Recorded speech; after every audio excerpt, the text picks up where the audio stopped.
অনু একটি কাজ শেষ করতে বিনির চেয়ে 4 গুণ বেশি পারদর্শী। তাহলে এখানে এফিসিয়েন্সির অনুপাতটা দেওয়া আছে, এটা অনু আর এটা বিনি। তাহলে বিনির চেয়ে 4 গুণ বেশি পারদর্শী, তাহলে বিনি যদি 1 হয়, অনু হবে 4।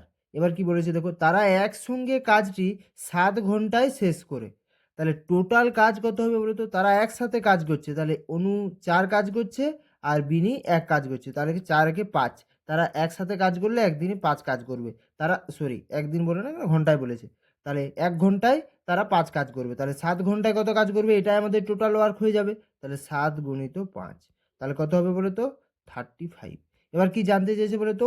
অনু একা কত ঘন্টায় কাজটি শেষ করবে। তাহলে টোটাল কাজ 35, আর অনু 1 ঘন্টায় 4 কাজ করে, তাহলে একা কতক্ষণে শেষ করবে কাজ? 35/4। তাহলে বি অপশান রাইট উত্তর।